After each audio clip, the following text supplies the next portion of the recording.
اعوذ باللہ من الشیطان الرجیم بسم اللہ الرحمن الرحیم وَأَمَّا السَّائِلَ فَلَا تَنْهَرْ صدق اللہ العظیم وصدق رسولہ النبی الکریم اللہم صلی علی سیدنا و مولانا محمد وعلی آل سیدنا واصحاب سیدنا و مولانا محمد وبارک وسلم وصلو علیہ۔ پیارے دوستو، اللہ رب العالمین کی بارگاہ میں حمد و ثنا اور درود آقا علیہ الصلوۃ والسلام کی ذات ببرکات پر اللہ کی حمد و ثنا کے بعد اللہ کی بارگاہ میں دعا ہے، مالک آج کی گفتگو ہماری اپنی عظمت والی بارگاہ میں قبول فرمائے اور مالک لم یزل ہمیں دونوں جہانوں کی عزت سے نوازے، سب کی اللہ خیر فرمائے۔ پیارے دوستو، آقا علیہ الصلوۃ والسلام نے حضور علیہ الصلوۃ والسلام کی شان مبارک میں یہ آیت کریمہ نازل ہوئی تو یہ نزول میں خاص ہے حضور کے ساتھ، لیکن عمل میں یہ عام آیت ہے۔ اس میں ہر مسلمان کو اللہ رب العالمین نے حضور کے واسطے وسیلے سے اللہ نے خطاب فرمایا۔ کیا فرمایا؟ آج کی گفتگو میں بتانا چاہتا ہوں سخاوت کیا ہوتی ہے، سخاوت کا معیار کس قدر بلند ہونا چاہیے۔ سخاوت صرف پیسے میں نہیں ہوتی، عام فہم جو سینس ہے وہ یہ ہے، کامن سینس میں یہ سمجھا جاتا ہے کہ مال سے ہی صرف صدقہ زکوٰۃ اور مال سے ہی خیرات کی جاتی ہے، مال سے ہی سخاوت کی جاتی ہے۔ یہ ٹھیک نہیں ہے۔ سخاوت کا لفظ بہت عام فہم لفظ ہے۔ سخاوت کا لفظ ایک وسیع لفظ ہے، اس کی تشریح، تفصیل، توضیح ایک لانگ ہے، لانگ ایکسپلین ہے۔ آقا علیہ الصلوۃ والسلام کو رب ذوالجلال نے فرمایا، محبوب وَأَمَّا السَّائِلَ فَلَا تَنْهَرْ، محبوب جو جیسا بھی سوالی منگتا فقیر آپ کے دروازے پہ آ جائے، حضور جیسا بھی سوالی ہے ان کو مالا مال کر دیں، کسی سائل کو خالی نہ لوٹائیں، کسی سائل کی جھولی بھرنے کے بغیر اسے نہ جانے دیں۔ تو پیارے دوستو، سخاوت کا لفظ بہت عام فہم لفظ ہے۔ سخاوت کا لفظ ہر بندے پر صادق آتا ہے۔ ہر بندہ جس کے پاس مال دولت ہے یا نہیں ہے، لیکن اگر لیکچر میرا سنے تو سمجھے کہ میں کس طرح کی سخاوت کر سکتا ہوں، اللہ نے مجھ میں کیا ٹیلنٹ رکھا ہے، کیا استعداد رکھی ہے، کیا قوت رکھی ہے۔ کیا رب ذوالجلال نے مجھے مال سے نوازا ہے تو مال کی سخاوت دوں، اگر اللہ نے علم کی دولت سے مالا مال کیا ہے تو علم کی سخاوت کرے، علم کی اشاعت کرے، علم کو پھیلائے شرق سے غرب تک۔ اگر اللہ رب العالمین نے سینس دیا ہے، قوت سینس بہت زیادہ مضبوط ہے، تو کسی کو مفید مشورہ دے، کوئی کسی کے رہنمائی کرے، کوئی لڑائی جھگڑے والوں میں صلح کرائے۔ یہ طرح طرح کی سخاوت ہے۔ جس طرح کا رب العالمین نے تمہیں استعداد دیا ہے، جس طرح کی اللہ نے صلاحیت دی ہے، آپ اپنے دائرہ کار میں رہ کر سخاوت کر سکتے ہیں۔ آقا علیہ الصلوۃ والسلام کی حدیث پاک ہے، بخاری میں بھی آئی ہے، مسلم میں بھی آئی ہے، مشکات میں بھی آئی ہے، کتاب الصلاۃ میں یہ آئی ہے کہ نماز کے بعد جو ذکر کرنے ہیں، ذکر و اذکار، ورد و وظائف جو آقا علیہ الصلوۃ والسلام نے بیان فرمائے، حدیث کی ہر کتاب میں تقریباً یہ حدیث عام فہم حدیث ہے، ہر ایک کو اس بارے میں علم ہے۔ تو آقا علیہ الصلوۃ والسلام کے پاس چند فقراء مہاجرین حاضر ہو گئے اور کہنے لگے، حضور ہم غریب ہیں اور پریشان ہیں کہ ہم سے مال والے لوگ جن کو اللہ نے مال دیا ہے، دولت دی ہے، جائیداد دی ہے، بزنس دیا ہے، کاروبار دیا ہے، تجارت دیا ہے، وہ ہم سے بازی لے جاتے ہیں، وہ ہم سے جیت جاتے ہیں۔ حضور نماز وہ ہمارے ساتھ پڑھتے ہیں، نماز میں وہ ہمارے برابر ہیں، روزے میں بھی ہمارے برابر ہیں، حج میں بھی ہمارے برابر ہیں۔ تو حضور ہر جگہ وہ ہمارے برابر ہیں۔ پھر جہاں خرچ کرنے کی باری آتی ہے، جہاد پر خرچ کرنا ہے یا مسجد میں خرچ کرنا ہے، فقراء پر خرچ کرنا ہے، جب حضور خرچ کی باری آتی ہے وہ خرچ کر جاتے ہیں، ہم دیکھتے ہی رہ جاتے ہیں، ہم منہ تکتے رہ جاتے ہیں، اس لیے کہ ہمارے پاس مال دولت نہیں ہے۔ حضور ہم پریشان ہیں کہ مالدار ہم سے بازی لے گئے۔ کیسا وہ دور تھا خیر القرون قرنی۔ حضور نے فرمایا میرا دور ایسا بہترین دور ہے کہ مجھ سے پہلے بھی ادوار گزرے، میرے بعد بھی گزریں گے، مگر کوئی دور میرے ساتھ ٹچ بھی نہیں ہو سکتا، کوئی دور میرے مقدس دور کی گرد راہ کو بھی نہیں پا سکتا۔ آقا علیہ الصلوۃ والسلام نے فرمایا یہ میرا پیارا دور ہے۔ تو واقعی ہی دیکھیں کیسا پیارا دور ہے، جہاں امیر لوگ عبادت کے ساتھ ساتھ سخاوت پر بھی حرص کرتے تھے، لالچ کرتے تھے، صبح سے شام تک سخاوت کرتے، دن اور رات میں سخاوت کرتے۔ اللہ رب العالمین نے ان کی مثالیں دی ہیں، مثل الذین ينفقون اموالهم فی سبیل اللہ کمثل حبۃ انبتت سبع سنابل فی کل سنبلۃ مئۃ حبۃ واللہ یضاعف لمن یشاء واللہ واسع علیم۔ اللہ رب العالمین نے فرمایا الذین ينفقون اموالهم باللیل والنہار سرا وعلانیۃ، فرمایا ایسے لوگ بھی آئے خفیہ خرچ کرتے ہیں، اعلانیہ خرچ کرتے ہیں، دن کو خرچ، رات کو خرچ، ہر وقت خرچ کرتے رہتے ہیں۔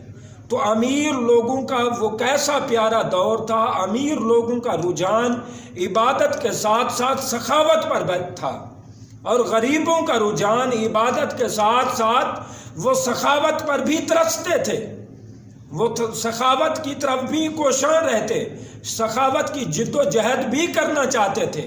اور کیسا پیارا دور تھا کہ آپس میں نیکیوں میں، عبادت میں، تقوی میں، طہارت میں، سخاوت میں، اس طرح کی نیک اور اعلیٰ کاموں میں وہ ایک دوسرے پر حریص تھے، ایک دوسرے پر لالچ کرتے۔ فَلْيَتَنَافَسِ الْمُتَنَافِسُونَ، ایک دوسرے سے لالچ میں ایک دوسرے سے بڑھنا چاہتے تھے، ایک دوسرے سے آگے بڑھنا چاہتے تھے۔ فَاسْتَبِقُوا الْخَيْرَاتِ، نیکیوں میں آگے بڑھنا چاہتے تھے۔ اللہ نے فرمایا نیکیوں میں آگے بڑھو، تو وہ نیکیوں میں آگے بڑھتے، ایک دوسرے کے ساتھ مقابلہ کرتے تھے، ایک دوسرے کے ساتھ کمپٹیشن کرتے تھے، ایک دوسرے کے ساتھ آڑے ایک دوسرے کے برابر آ جاتے، اور ایک دوسرے سے بڑھ کر اپنی عبادت کرنے کی کوشش کرتے اور سخاوت کرنے کی کوشش کرتے۔ آقا علیہ الصلوۃ والسلام سے انہوں نے عرض کی حضور مالدار ہم سے بازی لے گئے۔ حضور علیہ الصلوۃ والسلام نے فرمایا تم پریشان نہیں ہو، میں رحمت للعالمین نبی ہوں، میں تمہیں رحمت بھرا ایک وظیفہ بتاتا ہوں جن سے مالداروں کا مال خرچ کرنا اتنا ثواب نہیں حاصل کر سکے گا جتنا تمہارا یہ وظیفہ عبادت اور ثواب حاصل کر سکے گا۔ تو انہوں نے کہا حضور ہمیں ضرور ارشاد فرمائیں۔ تو آقا علیہ الصلوۃ والسلام نے ارشاد فرمایا، حضور نے فرمایا تم نماز کے بعد 33 ٹائم سبحان اللہ کہا کرو، 33 مرتبہ الحمدللہ کہا کرو، 33 مرتبہ اللہ اکبر پڑھا کرو۔ اور ایک حدیث میں آتا ہے یہ 99 ہو گئے، ایک دفعہ فرمایا آیت الکرسی پڑھا کرو، 100 کا عدد پورا کیا کرو۔ جو رب امیر لوگوں کو خرچ کرنے پر ثواب دے گا اس سے بڑھ کر کہیں تمہیں ان ورد و وظائف کا ذکر و اذکار کا ثواب عطا کرے گا۔ تو صحابہ کرام جو غریب تھے وہ بیٹھے رہتے، نماز کے بعد یہ پڑھتے رہتے، کثرت سے پڑھتے رہتے، ذکر و اذکار کرتے رہتے۔ امیر لوگوں نے دیکھا کہ یہ نماز کے بعد بیٹھے رہتے ہیں، کیا کرتے ہیں؟ یہ نماز کے بعد ان کا وظیفہ کیا ہے، ان کا معمول کیا ہے، ان کا طریقہ کار کیا ہے؟ تو انہوں نے دیکھا کہ وہ یہ انگلیوں پر 33 بار الحمدللہ پڑھ رہے ہیں، 33 بار سبحان اللہ، 33 بار اللہ اکبر۔ تو انہوں نے کہا ہم بھی پڑھیں گے۔ تو امیر لوگ بھی پڑھنے لگ پڑے۔ آقا علیہ الصلوۃ والسلام کی بارگاہ میں پھر وہی فقراء مہاجرین حاضر ہوئے اور عرض کرنے لگے حضور جو ہمیں آپ نے وظیفہ بتایا تھا وہ امیر بھی پڑھنے لگ پڑے ہیں، اب کیا کریں؟ وہ نماز بھی ہمارے ساتھ پڑھیں، روزے بھی ہمارے ساتھ رکھیں، حج بھی ہمارے ساتھ کریں، زکوٰۃ میں ہم سے بڑھ جاتے ہیں، صدقات خیرات عطیات میں ہم سے بڑھ جاتے ہیں، پھر آپ نے تسبیح بتائی تھی، ذکر اذکار بتایا تھا، ان میں بھی ہمارے ساتھ شامل ہو گئے ہیں، تو اب کیا کریں؟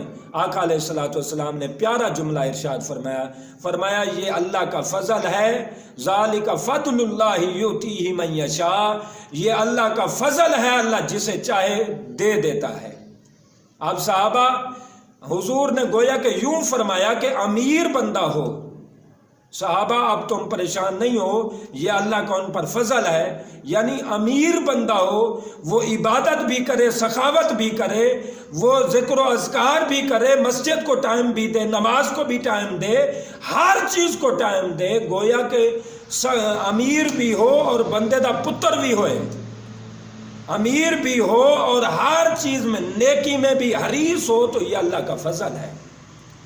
تو یہ پیسہ ان کا آنا بھی خدا کا فضل ہے، یہ پیسے کا جانا بھی خدا کا فضل ہے، اس لیے کہ نیکی سے نیکی کے حصول سے ان کو پیسہ آ رہا ہے، نیکی کے ذریعے ان کے رزق میں برکت آ رہی ہے، تو یہ اللہ کا فضل ہے۔ تو یہ سخاوت کا معیار تھا۔ سخی لوگ سخاوت کے ساتھ ساتھ عبادات کی طرف بھی توجہ کرتے تھے، عبادت کرنے والے سخاوت کا بھی دھیان رکھتے تھے۔ تو پیارے دوستو، اس قدر سخاوت کا معیار بلند تھا۔ مشہور محدث حضرت شعبہ رحمۃ اللہ علیہ، ایک بڑے محدث، بڑے جلیل القدر اللہ کے ولی گزرے ہیں، ان کے پاس ایک سائل آ گیا، فقیر آ گیا، اس نے کہا جناب مجھے کھانے پینے کے لیے کچھ چاہیے ہے، بھوکا ہوں، تو آپ اگر شفقت فرمائیں، مہربانی فرمائیں تو نوازش ہوگی۔ انہوں نے دیکھا، گھر میں گئے، ادھر دیکھا ادھر دیکھا، کہیں سے کوئی چیز نہ ملی، گھر میں کوئی چیز موجود نہ تھی۔ وہ چھت پہ چڑھ گئے، چھت کی اینٹیں ہٹا کر، چھت توڑ کر انہوں نے ایک ٹیر نکالا، ایک کڑی نکالی، وہ فقیر کو دے دی۔ یہ نہ سوچا کہ یہاں سے پھر بارش آئے گی، چھت گر جائے گی، چھت میں عیب آ جائے گا، کسی چیز کی پرواہ نہ کی، کڑی دے دی اور فقیر کو کہا یہ بیچ کر، فروخت کر کے یہ آپ اپنی ضرورت کو پورا کریں، معذرت چاہتا ہوں کہ میرے پاس اس کے علاوہ کوئی چیز ابھی ہے نہیں۔ اندازہ کریں کس قدر ان کی سخاوت کا معیار کتنا بلند تھا۔ ابو سال ایک اللہ کے ولی گزرے ہیں، ان کے بارے میں روایات میں آتا ہے، بزرگوں نے لکھا ہے، کتابوں میں لکھا ہوا ہے کہ وہ عبادت کر رہے تھے، وضو کر رہے تھے کہ کوئی فقیر آ گیا، اس نے آ کے صدا لگائی کہ مجھے کھانا چاہیے ہے، میں فقیر ہوں، غریب ہوں، مسکین ہوں، تو جناب مجھ پر کوئی عنایت فرمائیں۔ تو آپ فرمانے لگے کہ ٹھہر جاؤ ایک منٹ، ہاتھ سے اشارہ کیا کہ ابھی ایک منٹ انتظار کریں، ٹھہر جائیں۔ وہ جب ٹھہر گیا تو پھر آپ نے جب وضو کر لیا، آپ نے سوچا کہ میرے گھر میں تو کوئی چیز ہے نہیں، آپ نے وہ وضو کا لوٹا جو تھا، لکڑی کا لوٹا بنا ہوا تھا، وہ وضو کا لوٹا دے دیا، فرمایا یہ بازار میں، منڈی میں فروخت کرو اور اپنی غرض پوری کرو۔ آپ اندازہ کریں کہ کس قدر اللہ کے ولیوں نے، اللہ کے نیک بندوں نے سخاوت کی۔ مالاں والے کدی سخی نہیں ہوندے تے سخیاں مال نہیں ہوندا، مالاں والے کدی سخی نہیں ہوندے، سخیاں مال نہیں ہوندا، ایتھے اوتھے دوویں جہانی، سخی کنگال نہیں ہوندا۔ یعنی آپ نے لوٹا دے دیا، فرمایا جاؤ اپنی غرض پوری کرو۔ حضرت بشر بن حارث رحمت اللہ علیہ ایک اللہ کے ولی گزرے ہیں، ان کے بارے میں آتا ہے کہ وہ بیمار ہو گئے، بڑھاپے میں آ گئے، بیمار ہو گئے۔ بزرگوں نے لکھا ہے کہ ان جیسا ہم نے کبھی سخی دیکھا ہی نہیں، اتنے سخی تھے کہ جس حالت میں وہ پیدا ہوئے اسی حالت میں وہ دنیا سے گئے۔ یعنی اس قدر ان کی سخاوت تھی کہ کبھی گھر میں کوئی چیز رکھی نہیں، ننگے پیدا ہوئے، ننگے ہی اس دنیا سے چلے گئے۔